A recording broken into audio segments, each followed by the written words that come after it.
وانفعنا بما علمتنا اللهم اجعلنا ممن يستمعون القول فيتبعون احسنه ولا تجعلنا ممن اعرض عن ذكرك فان له معيشه ضنكا وادخلنا في عبادك الصالحين برحمتك يا ارحم الراحمين.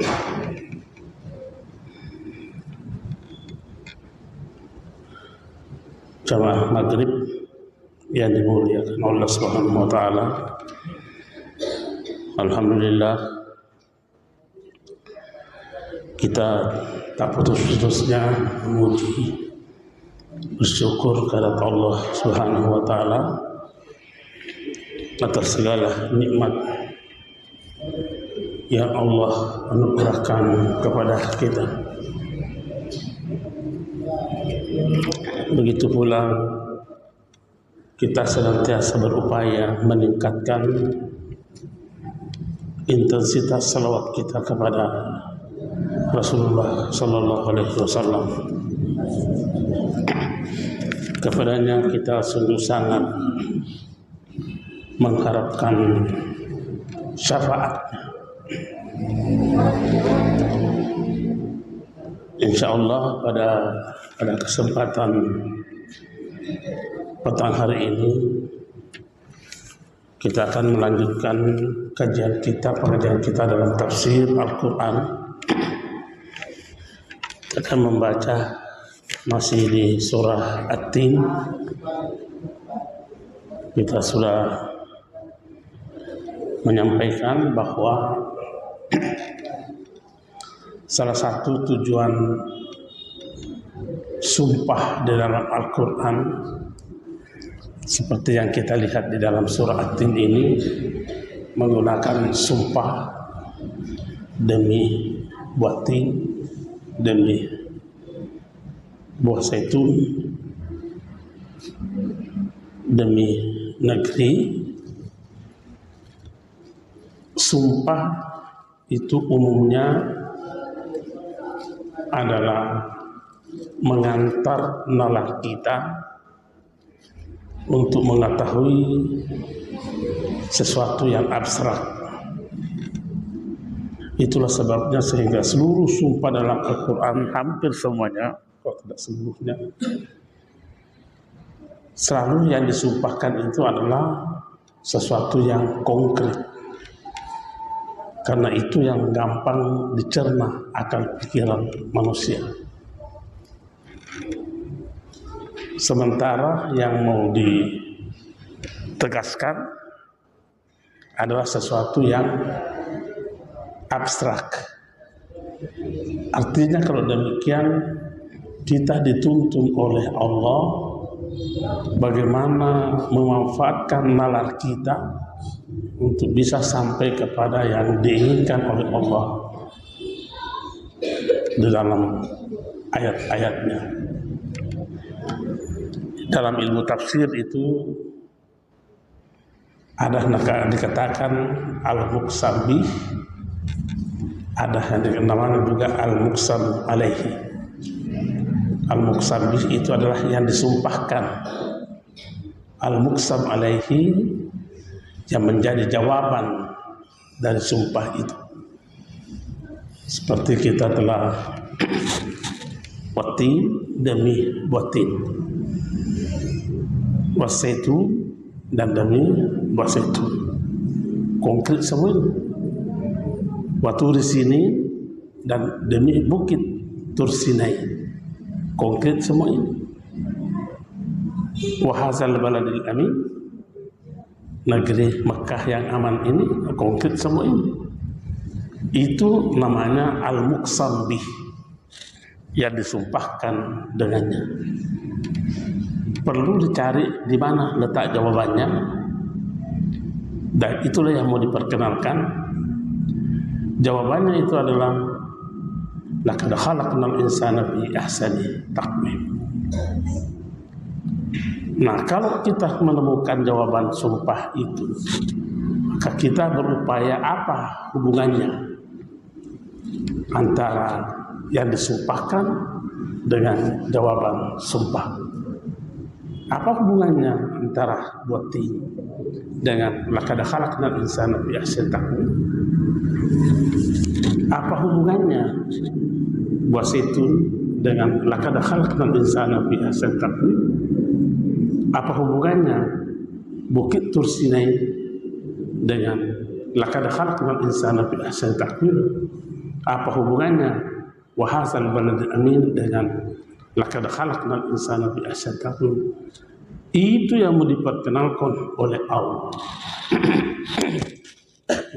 Mohon maaf ini saja, suara saya agak terganggu. Dan itu kita telah jelaskan bahwa karakteristik jati diri manusia itu sesungguhnya fi ahsani taqwim.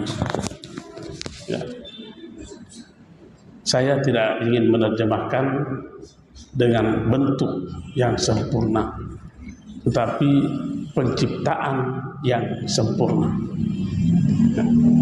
Fi ahsani taqwim. Karena penciptaan yang sempurna, tidak ada lagi makhluk yang lebih mulia dibanding manusia. Tidak ada.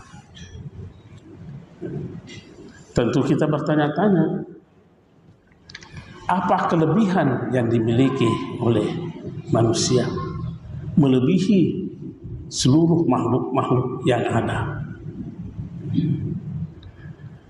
Dan inilah yang membuat kita juga mau berkata bahwa pantas saja manusia yang dijadikan khalifah Allah di muka bumi ini, bukan malaikat. Padahal kalau dari sisi sumber penciptaan, malaikat diciptakan dari nur, manusia diciptakan dari tanah, tapi toh malaikat disuruh sujud kepada Adam.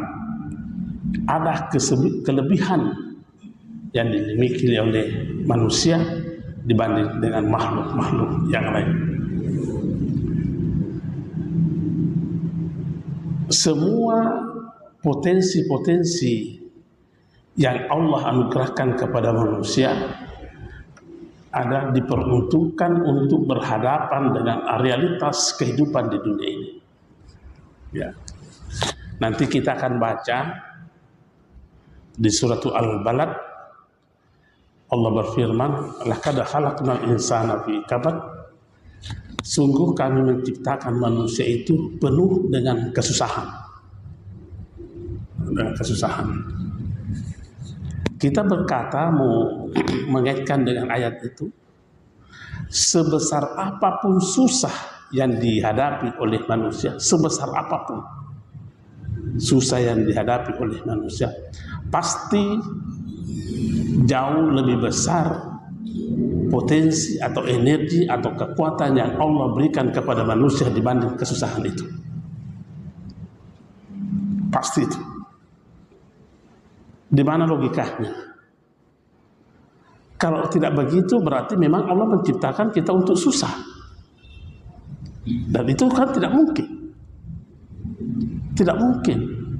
Oh, jadi kalau begitu Allah memberi kita energi, kekuatan yang mampu mengatasi sebesar apapun kesusahan yang dihadapi manusia. Saya yakin itu. Saya biasa ilustrasikan begini. Ada anak kita kuliah di Jakarta. Pasti kita mengatakan akan menghadapi anak ini susah transportasi. Maka kita berikan kekuatan untuk bisa mengatasi susahnya transportasi itu. Kita berpikir anak kita nanti susah dalam bentuk akomodasi, maka kita berikan kekuatan untuk bisa mengatasi akomodasi itu. Oh, anak saya nanti di Jakarta susah dalam konsumsi, kita berikan kekuatan untuk bisa mengatasi masalah konsumsi itu. Sama dengan ayat ini, bahwa Allah menciptakan manusia bi ahsani taqwim, sebaik-baik penciptaan. Makanya Allah memberi kita energi akal. Allah memberi kita energi nafsu. Allah memberi kita energi al-qalb, hati. Allah memberi kita energi al-fuad. Allah memberi energi kepada kita al-lub. Al-bab itu al-lub. Allah memberi kita energi ar-ruh. Allah memberi energi kita yang secara fisik. Kalau ini berkolaborasi secara utuh, secara baik-baik, benar, maka itulah orang yang mampu keluar dari berbagai macam permasalahan yang dihadapi, dan inilah perwajahan bentuk manusia yang sejati. Ya. Cuma terkadang manusia ini melupa untuk memanfaatkan atau tidak sadar untuk memanfaatkan energinya itu, akalnya. Salah satu fungsi akal untuk merasionalkan. Tapi kan terkadang juga manusia menggunakan akalnya bukan untuk merasionalkan, tapi mengakal-akali. Mengakal-akali. Bagaimana bisa menjadi ahsan taqwim kalau sudah begitu? Sudah muncul penyimpangan dari kodrat akal itu. Ya. Hati umpamanya al-qalb, itu hati diciptakan untuk melunak, bukan untuk keras. Terkadang kita akan jadikan hati kita ini keluar dari kodratnya, keluar dari kodratnya. Bagaimana mau menjadi ahsan taqwim? Ya, makanya dikatakan itu summa radadnahu asfala safilin. Makanya kalau kita mampu semaksimal mungkin secara benar memanfaatkan secara utuh, memanfaatkan akal, memanfaatkan nafsu, memanfaatkan dan seterusnya, itulah fi ahsani taqwim.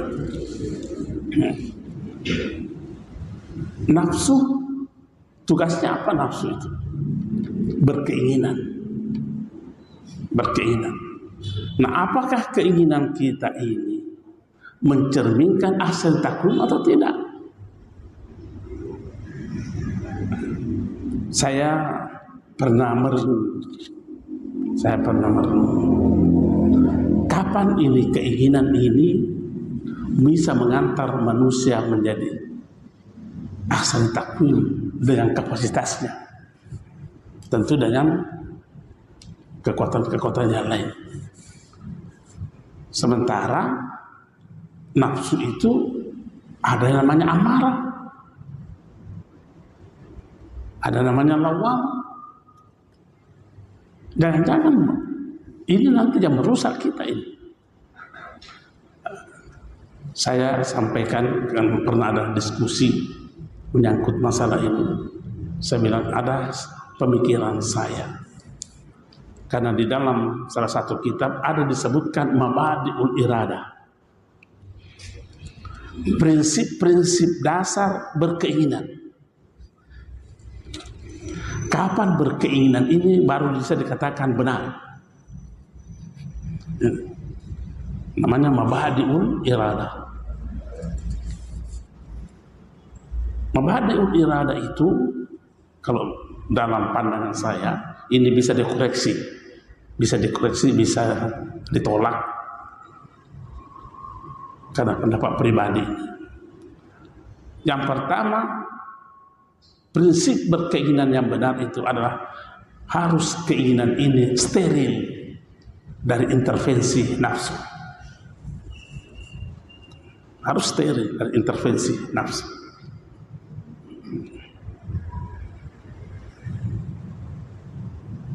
Ada ibu-ibu waktu diskusi di jalan ini bercanda bertanya, Pak Pro, bagaimana bisa terjadi hubungan suami istri kalau tidak ada nafsu? Itu.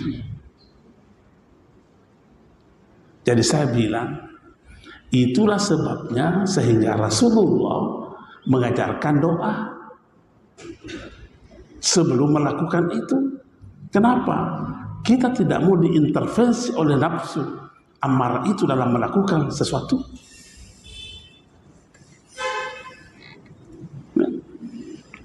Karena kalau tidak steril, berkeinginan kita itu dari intervensi nafsu. Jangan-jangan yang kita tanam itu adalah tidak dikehendaki oleh Allah. Istri kita itu adalah ibarat kebun ladang. Kalau Anda tanam kelapa di situ, pasti Anda memetik kelapa. Kalau Anda menanam jagung, Anda akan petik jagung. Kalau Anda menanam kebohongan, maka kebohongan juga yang akan dipetik. Jadi kalau begitu, berkeinginan ini harus memang salah satu prinsipnya adalah steril, tidak terkontaminasi dari intervensi nafsu amarah itu. Yang kedua, mabadi'nya berkeinginan adalah selalu kita berpikir, selalu kita berbicara, selalu kita berpikir adakah manfaatnya kepada orang lain. Segala macam bentuk keinginan kita langsung dulu ditanya keinginan ini, ada jika manfaatmu terhadap orang lain. Seandainya keinginan ini bisa berbicara, kita tanya keinginan kita itu, ada jika manfaatnya kepada orang lain yang kau inginkan itu. Baru ada kemungkinan bisa mengantar kita menjadi ahsan takwil. Kalau tidak, berat. Di mana dasarnya ini? Dasarnya di dalam hadis itu, al-muslimu man salima al-muslimuna min lisanihi wa yadihi. Karakteristik seorang muslim sejati adalah selalu berpikir bagaimana orang lain selamat dari dirinya, atau bagaimana orang lain bisa mengambil manfaat dari dirinya. Jangan dibalik. Itu prinsip berkeinginan yang kedua. Prinsip berkeinginan yang ketiga adalah harus diridai oleh Allah. Keinginan kita itu adalah harus diridai oleh Allah Subhanahu wa ta'ala. Karena jangan sampai keinginan kita menurut hitung-hitungan kita bagus tapi tidak diridai oleh Allah. Saya tadi subuh karena ada diskusi juga di BTP angkut masalah, ada yang mempertanyakan bahwa coba lihat katanya wamen keuangan, dia sosialisasikan, dia wacanakan memungut pajak pada judi online. Coba, iya, mau memungut pajak untuk judi online. Wamen. Mudah-mudahan tidak salah kita baca di bukan Menteri Keuangan. Wamennya. Wamennya siapa? Wamen. Saya Agito siapa? Hah? Gito siapa? Dan disumpah itu pakai Al-Quran waktu dilantik. Jadi saya bilang semua yang dipungut dari yang haram pasti haram jadinya. Ya. Lagian ini kan judi sudah haram. Kenapa masih dilegal? Mau dilegalkan? Kan Anda melegalkan itu kalau mau bayar pajak. Ya. Judi dulu. Dipajak. Pajak. Ini kan legalisasi ini, melegalkan. Bagaimana cara berpikirnya orang begini? Ini hilang berpikir keberkahannya. Bayangkan kalau itu hasil pajak judi yang kita kasih gaji pegawai-pegawai dan itu dia makan, kasih makan istri dan anaknya, apa jadi? Di mana keberkahan itu?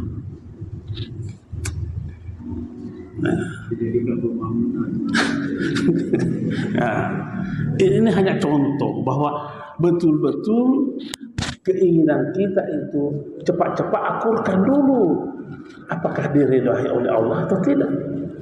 Kenapa saya berani mengucapkan begitu? Karena kapan pernah ada rapat di Majelis Ulama, saya sebagai ketua membidangi fatwa, ditanya wartawan bagaimana tanggapannya Majelis Ulama dengan sebab ini orang ini wamen ini bertentangan dengan presidennya, karena presidennya mau menghapus judi, kenapa dia mau melegalkan? Nah, kembali kita kepada keinginan ini. Sekalipun hitung-hitungan sekulerta pakai begitu, bahwa ini menguntungkan, tapi lihat adakah kebaikannya atau tidak. Nah, bagaimana menjadi ahsan takwim kalau cara berpikir begini?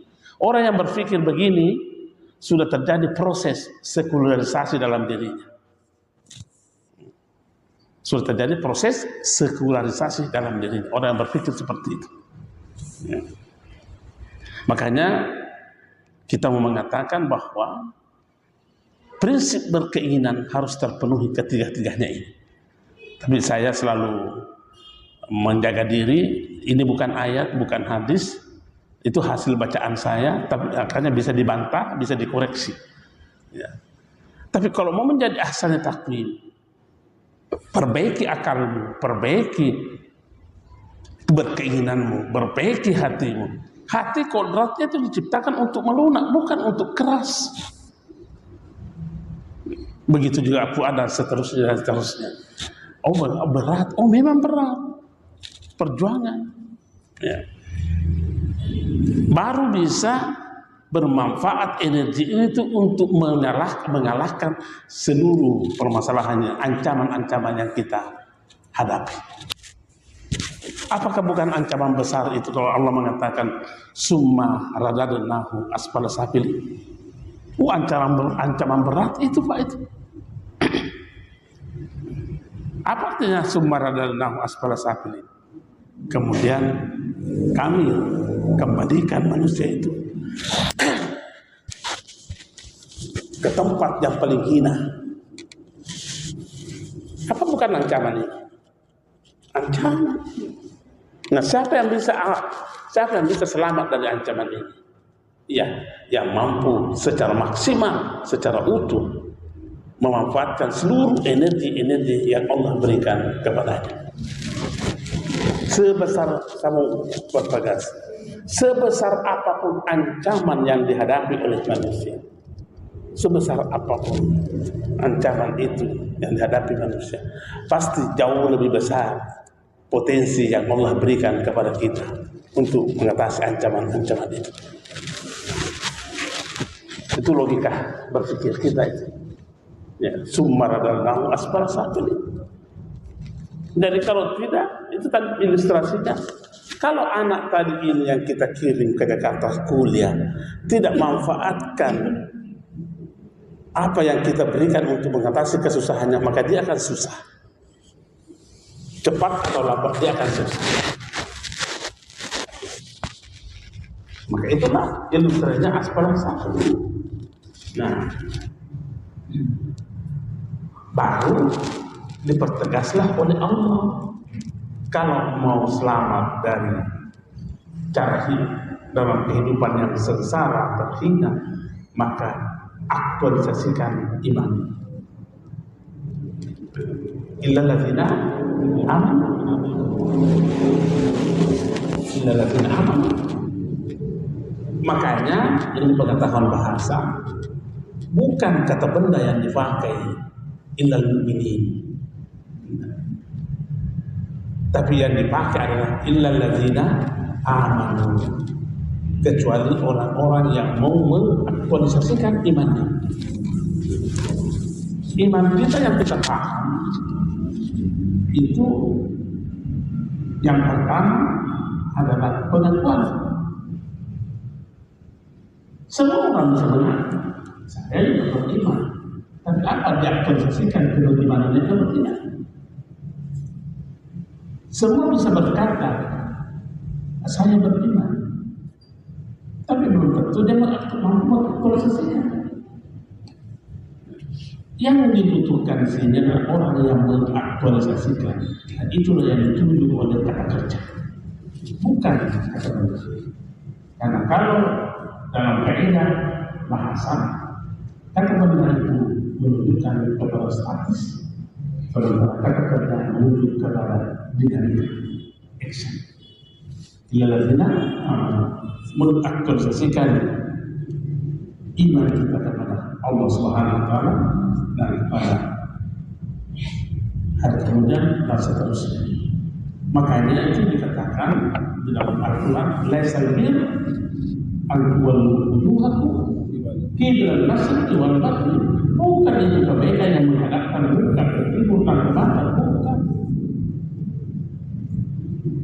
Tapi dikatakan yang dimaksud kebaikan di dalam man-amana billah itu aktualisasi lagi di sini. Sekarang seperti apa aktualisasi kita keimanan kita kepada Allah? Ditanya bagaimana kepada Allah? Ya, saya beriman. Butuh aktualisasinya, butuh. Karena bentuk aktualisasi salah satu contohnya, kita disuruh oleh Allah merendahkan hati kita terhadap yang kita pimpin. Tapi kayak rasa-rasa kalau kita memiliki jabatan ini susah merendahkannya.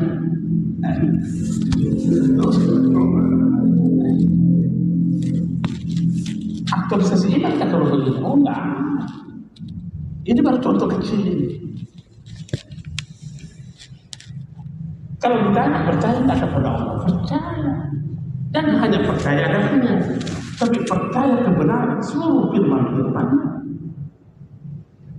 Kalau Allah menyuruh kita wafid janah kalian ini, kenapa akan ini? Rendahkan hatimu. Kenapa kasih kita? Berarti kita mendengarkan Allah. Apa yang terjadi? Ada. Coba kita lihat kisahnya. Umar bin Abdul Aziz. Ini bukan sahabat lagi, bukan sahabat yang Umar bin Abdul Aziz. Dia hanya seorang khalifah dari kaum muslimin.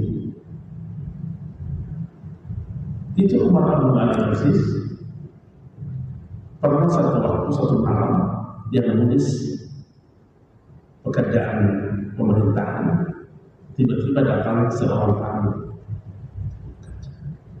Sambil bekerja dan melayani tamunya, tiba-tiba lampu yang dia pakai itu sebagai pedagang mau habis minyaknya. Tamu ini mengamalkan ya ini lampu ini lampu yang kita pakai ini sudah habis minyaknya. Bisakah saya bantu untuk ambilkannya? Apa yang menandakan itu? Oh, laisa minal karam.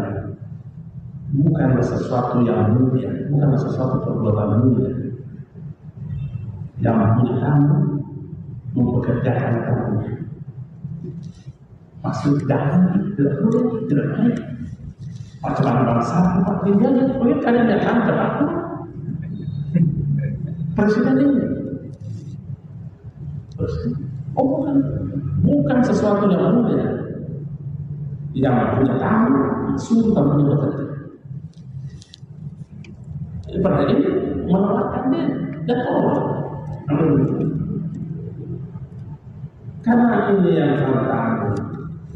mau sekali mengabdi kepada kami ini ada kebetulan dari dalam.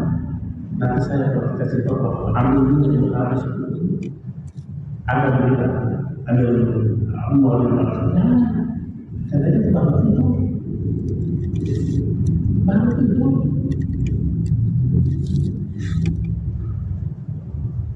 pacaran bangsa kalau ini kita dulu tidak kemarin ini akan cerita doang dan itu maksud dalam kitab Al-Quran bahwa dia sangat terkenal kalau khalifah yang paling mulia di seluruh khalifah Abbasiyah ini Umar bin Abdul Aziz. Akhirnya ada Umar bin Abdul Aziz sendiri memiliki sendirian di Tahunya ya ada dengan begini kan kita punya apa dia tahu jawabannya sebelum saya menjadi Amirul Mukminin nama aku Umar bin Abdul Aziz dan setelah saya menjadi Umar bin Abdul Aziz setelah saya menjadi Amirul Mukminin masih tetap nama aku Umar bin Abdul Aziz. Nah kita lihat fenomena kalau sudah bukan lagi berubah namanya berubah juga perilakunya bukan redaksi karena yang bekerja pada saat itu aku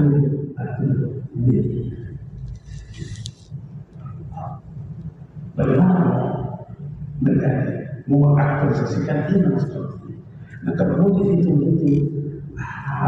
bagaimana sekarang kita tahu kita ini begini.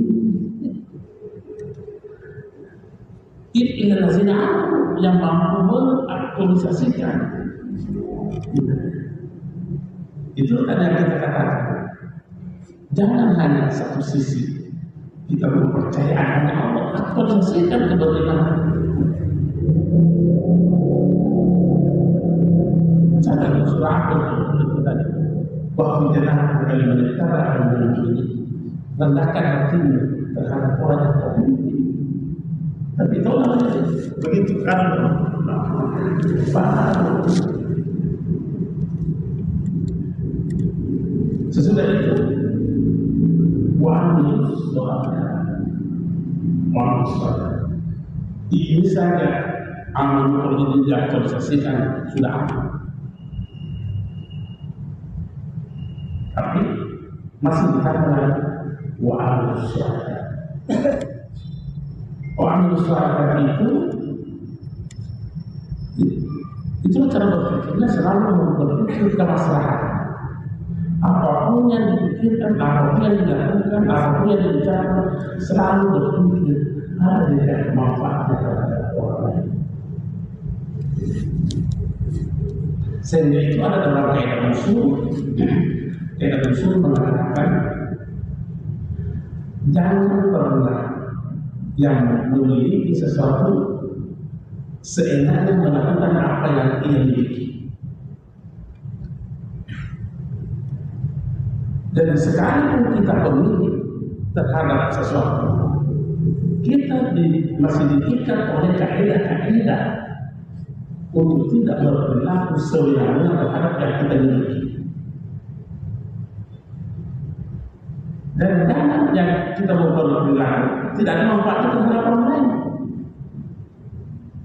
Contohnya mobil, rumah, pekarangan.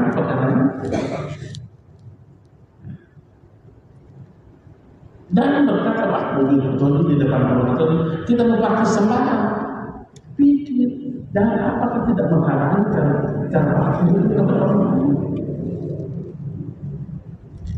Apa orang lain yang bisa ambil manfaat dari saya? Karena hadis Rasulullah SAW al-mu'min al-muslim ma'asalna muslimina bilisani.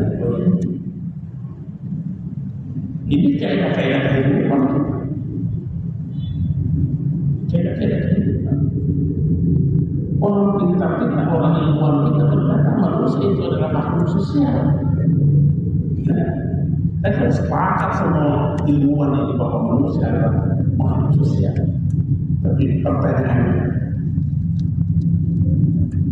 apakah sifat kita mendukung kemakhlukan sosial kita? Jangan sampai tidak mendukung. Maksudnya ini makhluk sosial. Tapi apa itu?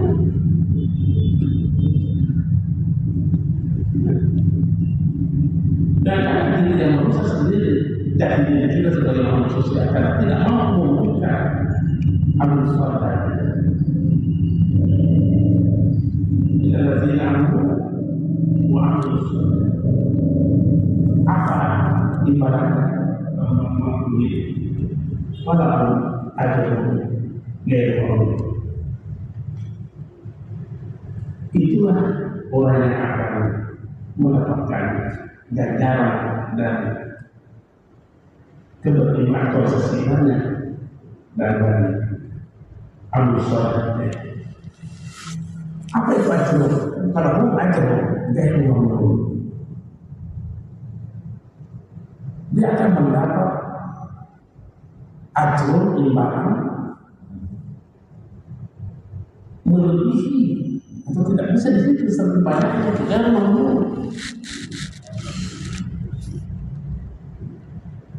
Ajrun itu imbalan di dunia, imbalan di akhirat.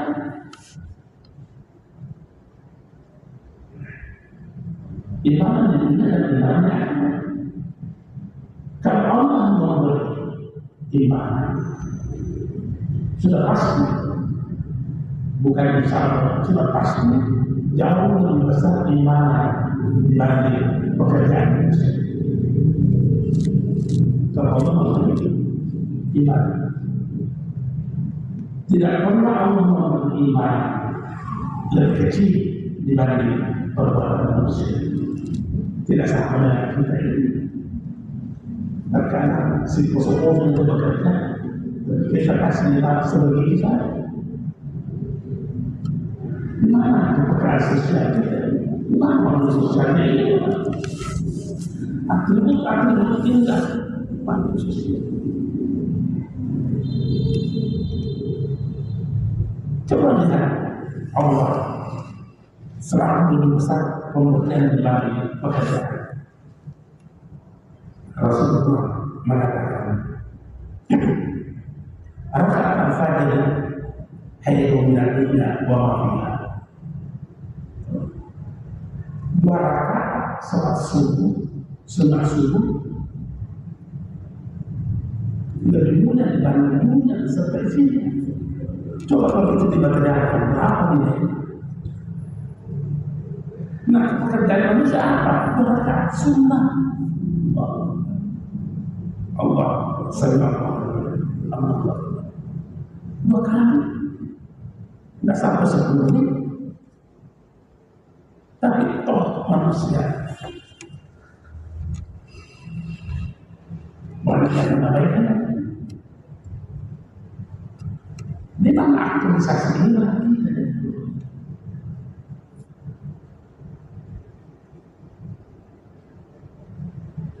Yakin nggak? Ayat Al-Quran mengatakan bahwa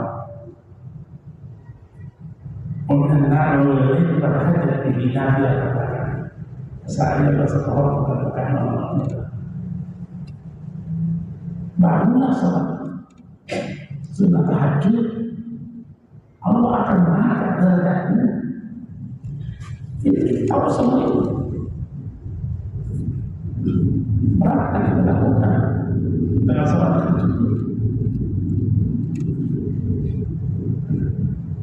Padahal kita kalau ditanya mau bahagia Allah ini kalau bahasa Bugis anti ceco. Ada setidaknya penduduk Bugis itu mereka bapak sekarang anti ceco. Saya sering ilustrasikan begini bahwa betul-betul ini atau ini wanita ini manusia Kita kehilangan rasa sujud tokoh dan lisan. Tapi kehilangan waktu tidak salah itu tidak ada apa-apa, biasa-biasa. Pernah tidak bisa kita ini kehilangan waktu tidak sholat di masjid umpamanya? Tapi pernah tidak kita kehilangan uang 500.000? Mungkin ada nggak bisa di situ? Ada. Kenapa waktu kehilangan itu tidak ada bisa? Bagaimana menjadi biasa sekali? Wajar saja kalau sumber dan nafas bersama.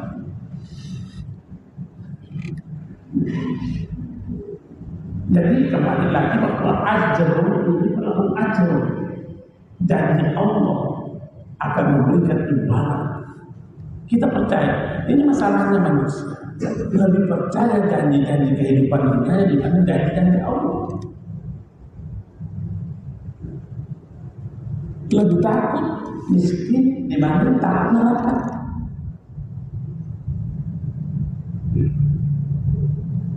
Itu orang koruptor itu lebih takut kepada miskin dibanding takut neraka. Ya. Begitu. Berharap supaya kaya. Ini banyak sekali. Karena kita tidak terpercaya terhadap apa yang disampaikan oleh Allah. Padahal Allah mengatakan, Rasulullah mengatakan, wal ajru akhir akbar lakan ja'alna jumlah itu. Imbalan akhirat. Imbalan di dunia ada di akhir. Bagaimana imbalannya? Ada nikmat yang tidak pernah dilihat oleh orang lain. Ada nikmat yang tidak pernah dijajah dari manusia. Ada nikmat yang tidak pernah terbentuk di hati manusia. Ini seperti apa itu? Sekian dan terima kasih. Sekian inilah yang kita baca dari surat hati ini. Iya, silakan. Ya, ada sedikit. Ada. Kita akan mulai membahas surat Al-Fil. Hanya kita pendalaman sedikit dari segi bahasa. Ada Allah berusaha nanti satu. Sungguh kami telah menciptakan manusia dalam bentuk yang sebaik-baiknya. Kemudian ayat ini mengatakan kemudian kembalikan dia ke tempatnya serendah-rendahnya. Nah, ini kan ada kontradiksi. Bentuknya sudah bagus, bentuknya ada sikap. Tapi Allah Subhanahu Wa Taala mengembalikan kepada serendah-rendahnya. Tidak mendalami sedikit. Itu tadi saya mengatakan saya tidak cenderung menggunakan bentuk fisik bukan itu. Karena saya mengambil ilustrasi begini, mana yang lebih bagus, sendok atau tidak? Itu saya tidak tahu. Mana yang lebih bagus, sendok atau tidak? Jadi kalau begitu bukan bentuknya yang diinginkan di sini, adalah memang penciptaannya itulah dan diinginkan oleh Allah. Sempurna penciptaan untuk apa? Melepaskan manusia dari asal satu. Karena itu kalau kita berbicara manusia, mana yang lebih bagus? Sendok atau gelas? Gelas atau piring? Nggak bisa kalau harus piring. Coba kalau peminungan dengan jadi tanpa saya ulang lagi berbicara bukan saya tidak mau menggunakan itu bukan. Mungkin bentuk fisik juga sebenarnya lebih bagus berdiri daripada artinya saya mengenai yang lebih cocok menurut pemahaman saya bukan persoalan bentuk karena ada karena kenapa pada serendah-rendahnya. Nah, contohnya Dasar rendah-rendahnya itu adalah antara sebaik-baiknya penciptaan, karena dia tidak menghargai kesempurnaan penciptaannya. Dikembalikan kepada serendah-rendahnya kan faktor hinaan, sehinaan-hinaan. Makanya lebih rendah manusia itu dibanding binatang. Lebih rendah. Kenapa? Kalau binatang itu, kalau dia sudah pegang, dia sudah pegang, dia biarkan teman-teman binatangnya itu makan. Iya. Tapi kalau manusia, sampah dulu, sampai tapi fokus. Jadi bukan tempat. Dan ini kan ini adalah siksaan kondisi nanti akan terjadi seperti ini kalau hilang karena juga kalau saya tempat kembalinya itu ke neraka. Di neraka itu tidak ada kambing masuk neraka ya. Terakhir barangkali Pak. Assalamualaikum warahmatullahi wabarakatuh. Saya tertarik sekali karena bahwa sholat itu sangat penting sekali. Utama. Memang kami ini sejak kami sangat memperhatikan sehingga kita sholat, meninggalkan sholat. Namun demikian, dengan adanya dialog antara Nabi Musa dengan Allah, ya Allah, di antara ibadahku, yang mana yang paling kau senangi, ya Allah? Apakah sholatku? Allah, bukan. Karena sholatmu untuk kamu sendiri agar kamu terhindar dari perbuatan lain kami. Ya kau gitu, apakah puasaku? Bukan, puasamu agar kamu bisa menggak hawa nafsumu. Kalau begitu, apakah zikirku? Bukan juga, zikirku agar kau tenang. Jadi kalau begitu Allah, apa yang paling dicintai? Ketika kamu membahagiakan orang lain, utamanya orang, disitulah yang saya paling cintai perasaan. Karena ketika kau berbuat, saya ada di situ. Nah, sehingga di sini dalam hati saya, dulu yang paling jadi adalah ibadah, tetapi dengan adanya ini sampai saya dalam hati, yang mana yang lebih jauh ya? Yang asing lebih dicintai ini. Bahkan di sini dikatakan Nabi Musa pernah ditegur oleh Allah karena dia cuma beribadah saja. Musa, kok saya sakit kamu tidak besok? Musa, bagaimana aku bisa sakit ya Allah? Itu tetanggamu sakit. Kalau kau besok tetanggamu, berarti kau besok saya. Karena saya ada di situ. Sehingga dengan demikian ada dikatakan, kamu sholat khusus, sholat, tapi tetanggamu lapar, kamu diam. Itu tadi. Sehingga ini penjelasan saya disimpan di dalam hati seakan-akan hanya dengan adanya. Terima kasih Ustaz. Assalamualaikum warahmatullahi wabarakatuh. Ya, jadi kita mengambil kesimpulan kebaikan itu jangan dilihat dari sisi bentuknya pekerjaan, jangan dilihat dari sisi jenisnya pekerjaan, tapi kita lihat dari sisi kontribusinya dalam kehidupan. Saya selalu mengatakan bahwa kebaikan itu bukan dari sisi bentuknya pekerjaan, tapi yang kita paham adalah apakah manfaat terhadap orang lain. Saya kira itu saja. Soal saja, kalau tidak ada manfaatnya kepada orang lain, yang ini suami. Saya kira demikian. Assalamualaikum warahmatullahi wabarakatuh.